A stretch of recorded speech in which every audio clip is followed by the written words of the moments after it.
Thanks, Art. So, contrary to what Art said, I will actually probably need notes to talk about myself.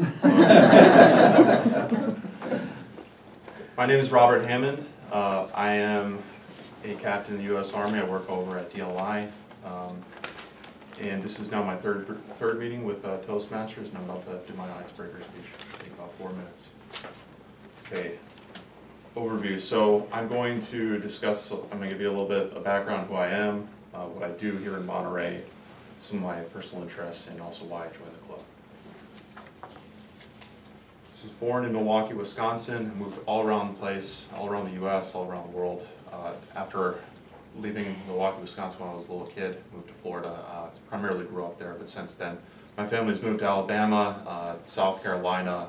I lived in New York, China, Washington, D.C., all around, several places in China, Arizona, Colorado. So I've been around quite a bit. And then I'll come into play a little bit later in my speech. As Art pointed out, after I graduated West Point, I lived in China for 2 years, and then I deployed to Afghanistan. Right now, I'm a company commander over at DLI, so some of you who aren't in the military or have never served in the military might not know what that means.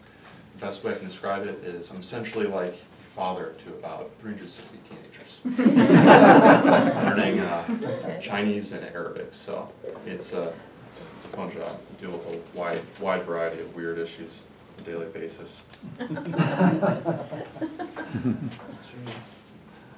Before that, like Art said, I've been here for a little over a year now. So my first job over at DLI was I was the associate dean of the Chinese language program.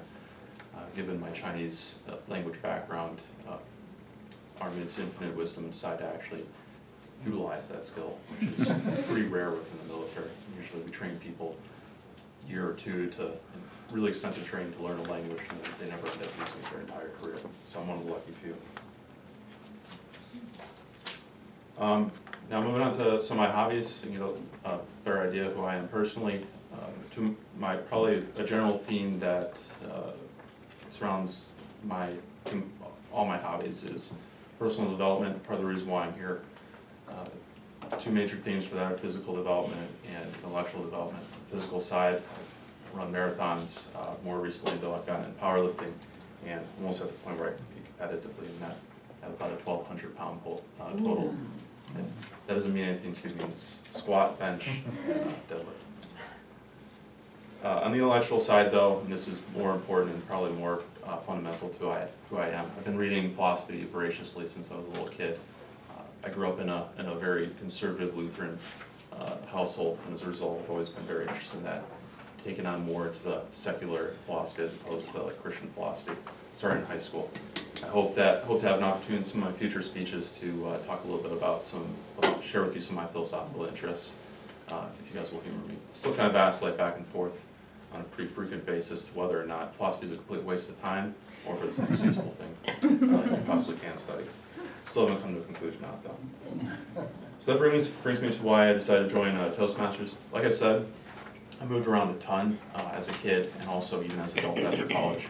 I first learned about Toastmasters when I was in China. I had a buddy there, an American, who was in the Toastmasters chapter in Shanghai, China.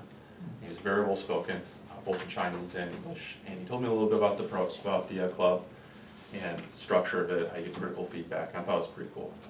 Unfortunately, Shanghai is about a 2.5-hour train ride away from where I live, so I couldn't do it there, and so I just kept it in the back of my head for a good 3-4 years. And now here I am. I'm actually stable here in Monterey, so I have an opportunity to do it. So what I hope to get out of my time here in Monterey working with you all is hopefully some critical feedback, which I'm sure I'm about to get pretty soon in my speaking right now, and also to diversify the range of my speaking abilities a little bit. So being in the military, I get a lot of opportunities to get in front of people and speak. I feel pretty confident, comfortable, but a lot of times the speaking that I do is pretty much the same. It's informational briefs or the commander talking to a bunch of soldiers. It's not like a more comfortable kind of personal intimate setting like this. And I've already been pretty impressed seeing some of the more personal and emotional touches that have been put on some of the speeches that I've given. And I'm hoping to develop that range within my speaking repertoire. So that's it for me. That's me in a nutshell in about 4 to 5 minutes. Look forward to working with you all in the future and receiving your critical feedback. Thanks.